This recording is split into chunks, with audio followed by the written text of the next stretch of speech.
साथियों, जय हिंद, जय जवान जय किसान। मेरा नाम है राहुल जवान और आप है इस समय मेरे पैतृक गांव चौंकपुरी में। ये मेरे बुज़ुर्गों का करोड़ों रुपए का तोहफ़ा है जो मुझे मेरे बुज़ुर्ग इनाम में दे के गए हैं। ये मेरी ज़मीन, ये मेरी मिट्टी, मेरी धरती, मेरी माँ, मेरी जन्मभूमि। इस मिट्टी को आज़ाद कराने के लिए कितने लोगों ने अपने लहू से इसको सींचा है, कितने लोगों की जानें इसमें गई हैं। अंग्रेज़ों से लड़ाई में, अलग अलग तरीके की लड़ाइयाँ हुई इस देश में, किस तरह लोगों ने यातनाएं सही और हमारे लिए वो इस टुकड़े को बचा करके जीवन भर संभालते रहे। रात भर खाए पिए नहीं पिए, सोए नहीं सोए, और हमारे बुज़ुर्गों ने इस ज़मीन को हमारे लिए बचा के रखा। लेकिन हमारा भी फ़र्ज़ बनता है कि यदि हमारे बड़े बुज़ुर्ग हमें करोड़ों का गिफ्ट दे के गए हैं तो हम इस गिफ्ट को संभाल के रखें। जैसे हमें मिला है ऐसे ही हम इसको सुरक्षित, सही, अच्छे से बना करके आने वाली नस्लों को, अपने पोते पड़पोते, उनके पोते, उनको दे के जाएं। अगर हमने आज मिट्टी पे काम नहीं किया तो आने वाला समय बहुत भयानक होगा और हमें भूखमरी का सामना फिर से करना पड़ेगा। और उस बार भूखमरी कंट्रोल हो गई थी 1962 से 75 के बीच में, क्योंकि पॉपुलेशन कम थी। आज हम 150 करोड़ तो वो लोग हैं जिनके आधार बन चुके हैं, जो बड़े हैं। बच्चों की गिनती नहीं होती, लगभग पूरे देश में गिनती करें तो 50 करोड़ के आसपास बालक भी होंगे भाई। और कुछ तो ऐसे होंगे जो गायब घूम रहे हैं, 2-4 करोड़ तो होंगे ही। मेरा आपसे अनुरोध है, अपनी ज़मीन पे काम कीजिए भैया, इसको सुधारिए। मैं ये नहीं कहता एकदम से जैविक पे आ जाओ, लेकिन समझ के खेती करो, संभल के खेती करो। करनी पड़ेगी। इस दुनिया में अगर कोई सबसे बढ़िया काम है तो वो है खेती, मगर उसको करना आना चाहिए। जैसे आपने आर्मी का ट्रेनिंग ले लिया और आर्मी में भर्ती हो गए, ट्रेनिंग लिया नहीं है, डायरेक्ट बंदूक चला रहे हो तो गड़बड़ है। आपको ट्रेनिंग तो करना पड़ेगा, पसीना तो बहाना पड़ेगा। तो इस हमारे यहाँ कहावत है फौज में, ट्रेनिंग में पसीना बहाओ, युद्ध में खून बचाओ।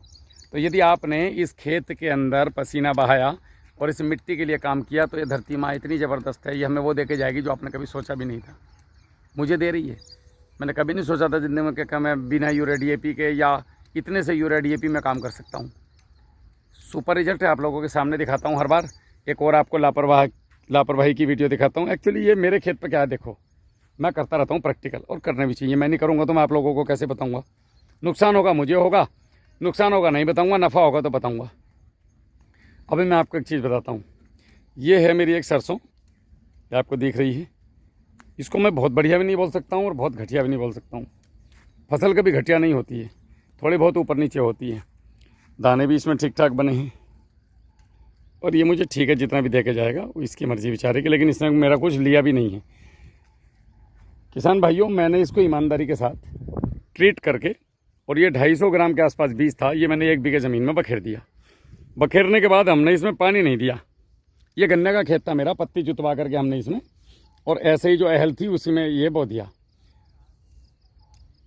इसलिए नहीं, मैं ये देखना चाहता था कि क्या माइक्रोराइजा अगर खाली में लगाऊं अपने खेत में तो क्या ये संभव है कि एक नॉर्मल उत्पादन मुझे मिल जाए। तो जब मैंने इसमें माइक्रोराइजा डाला और तब से अब की स्थिति देखूं तो मेरे हिसाब से जो पौधे की ग्रोथ है वो ठीक है। ये एक ही पौधा है, ये पौधे की ग्रोथ है, सही है, बढ़िया चल रहा है। और सबसे बड़ी बात है कि इसमें कुछ दिया नहीं है। ये 1 बीघे का खेत ऐसा ही है, ऐसे ही इधर ये हैं भाई साहब हैं, ये तो गिफ्ट में आ गए, इनको तो लगाया ही नहीं था।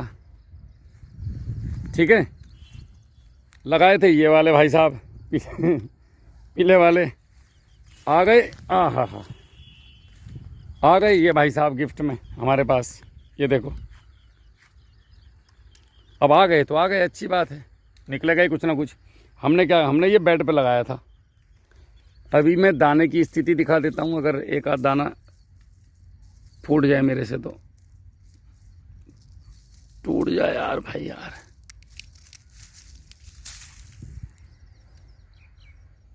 ये सब दाना है। जा भैया,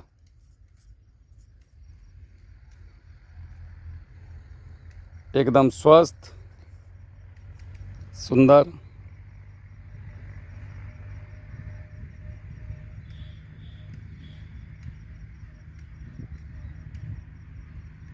बहुत बढ़िया।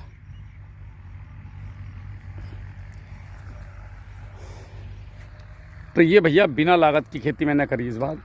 इसमें कोई खाद, कोई स्प्रे मैंने नहीं। इसमें मैंने ना तो उसकी ड्रिंचिंग करी, ना वो मैंने खेत में दिया। वो मैंने जब पानी चलाया था उसी समय एक ड्रम छोड़ा था। इसके ड्रम यहाँ रखे हैं, अगर आप देखोगे तो ध्यान से। ये देखो, ये रहे 2 ड्रम।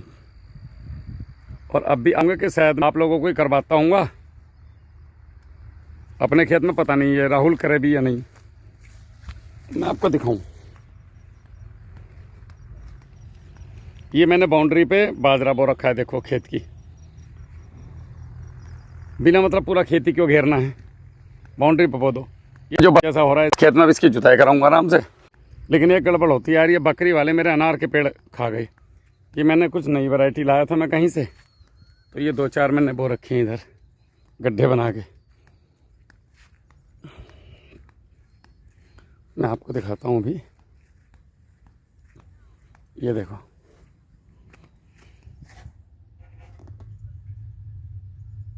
ये मेरा भूप्रहरी है और भैया जी हमारा भूमित्र है। आपके पास 2 ड्रम हमेशा होने चाहिए। जैसे ही पानी चलाओ, अभी इसका मैं पलेवा, ये पलेवा होगा ना बाजरा काट के, बस ऐसे खोल दूंगा, इसको भी खोल दूंगा, हो गया काम। एक और चीज़ दिखाता हूँ। अंगूर की बेल मुझे कहीं से दी, एक हमारे मित्र हैं ओम अहलावत जी, उन्होंने गिफ्ट में दी थी। अंगूर भी आए इस पर 2 साल से। और मैंने इसके अंदर कुछ नहीं डाला, मतलब वर्मी कंपोस्ट डाला है अभी 8-10 दिन पहले, और इसमें पानी दिया था बस थोड़ा सा। उसके बाद ये अब जो इसका सम चुका है, ये फूटनी स्टार्ट हो गई है। ये देखिए, अब आपको इस महीने के अंदर अंदर ये कंप्लीट फूट जाएगी। ये देखो, शानदार, एक नंबर। यहाँ पे भी मैंने बाउंड्री पे बाजरा लगाया हुआ है। यह आप लोगों के बैठने के लिए व्यवस्था हो रही है। आप लोग आएंगे तो सम्मान से आपको बैठा करके मैं 1 गिलास पानी तो कम से कम पिला पाऊँ। ये हमारी बसंती है जो पूरे भारत में हमें लेके जाती है बेचारी। उसके बाद हम जो बाजरा इकट्ठा कर रहे हैं, किसान को तरतीब से करना चाहिए। ये देखो, मैं जो ये सरसों इकट्ठी कर रहा हूँ, ताकि आपका एक भी दाना वेस्ट ना जाए। हमारा पैसा कीमती है भैया, मेहनत का पैसा है। तो इसे पॉलीथीन के ऊपर आप इस तरीके से करो, आपकी खाद को व्यवस्थित करो। ये दोनों ड्रम इसी के ऊपर जाएंगे। ह्यूमस का भी एक ड्रम मैं तैयार कर रहा हूँ। पहले भी बनाता था मैं ह्यूमस का पानी, लेकिन किसी कारण से वो पिछले 1-1.5 साल से कोई उठा के ले गया मेरा वो, तो ये बना नहीं। ये देखिए, ये ड्रम है, ज़मीन में गाड़ा हुआ है। यहाँ पे ह्यूमस का वो बनेगा अभी गड्ढा, लाल पानी इकट्ठा करने का। तो ये अपना इसकी छिलाई भी चल रही है खेत के सामने वाले की। देखो यार, जागरूक होकर खेती करनी पड़ेगी भैया, नहीं तो मामला क्या रहा। जो लोग नहीं कहते खेती में फ़ायदा नहीं, खेती में फ़ायदा, ओ भैया तुम कर गलत तरीके से रहो तो फ़ायदा कहाँ से होगा। दुनिया भर की दवाई मार रहे हैं, मैं भी तो इसी दुनिया में रह रहा हूँ। मेरे जैसे हज़ारों लोग खेती कर रहे हैं, एक से टॉप खेती कर रहे हैं।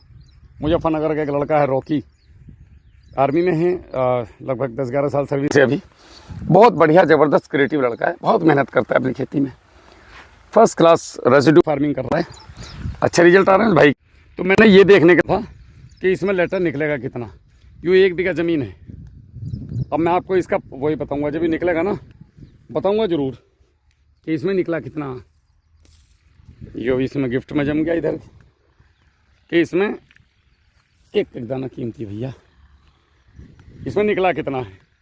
तो हमें ये पता लगेगा कि अगर मैं बिना लागत के केवल जीवाणुओं के दम पे और आपके माइक्रोराइजा के दम पे भी खेती करता हूँ, या कभी मेरे साथ ऐसी कुछ घटना घट जाती है और मैं इनका प्रयोग कर रहा हूँ, तो क्या मुझे फ़ायदा हुआ और क्या इसका मुझे आने वाले भविष्य में लाभ मिलेगा। आप लोग, हम इसी तरीके की प्रैक्टिकल नॉलेज जानकारी आपको देते रहते हैं। देखिए, मेरी आदत है, मैं जब तक जो चीज़ कर नहीं लेता मैं दूसरों को बताता नहीं। मेरी वजह से आज तक भारत में एक भी किसान का नुकसान नहीं हुआ होगा। मेरे पास किसी का फ़ोन नहीं आएगा भैया आपकी वजह से नुकसान हो। मैं पूरा प्रयत्न करता हूँ आप लोगों को मेरा 100% देने की। मैंने एक हाथ में हल चलाया है और एक हाथ में मैंने बंदूक चलाई है। जय जवान जय किसान, ये नारा मैं सार्थक किया हूँ। आज भी किसानों के लिए काम कर रहा हूँ, दिन रात कर रहा हूँ। पहले मैंने इस मातृभूमि की रक्षा की बॉर्डर पे खड़ा हो गया 18 साल, और मेरा आप हिस्ट्री पता कर लेना, मैं ज़्यादातर काउंटर इंसर्जेंसी एरिया में जानबूझ के पोस्टिंग करता हूँ। आई लव आर्मी यार, आर्मी जैसा कोई नहीं है। आर्मी मतलब आह, मेरी तो सच्ची मोहब्बत जो हुई है वो आर्मी से हुई भाई। आर्मी को नहीं लग सकता कोई इस दुनिया में। आर्मी मतलब माँ से भी मतलब एक दर्जा मैं ऊपर दूंगा आर्मी को। माँ भूल जाती है एक बार बच्चे को, आर्मी नहीं भूलती। आर्मी मतलब आई लव माई डिपार्टमेंट। मेरी ब्लड में है, मेरी रगों में है। भले ही मैं आज वर्दी नहीं पहनता, मगर काम आर्मी का ही कर रहा हूँ। पहले बॉर्डर बचाया, आज इसको बचा रहा हूँ। मेरा काम है रक्षा करना। मैं एक सैनिक हूँ, मरते दम तक एक सैनिक ही रहूँगा। जय जवान, जय किसान। सुखी रहे मेरा हिंदुस्तान। आप भी सुखी रहिए, स्वस्थ रहिए, अपने खेतों को बचाइए, और हम आपके साथ खड़े हैं। कोई भी समस्या है आप हमें याद कीजिएगा। मेरे साथ बोलो जोर से, जय हिंद, वंदे मातरम।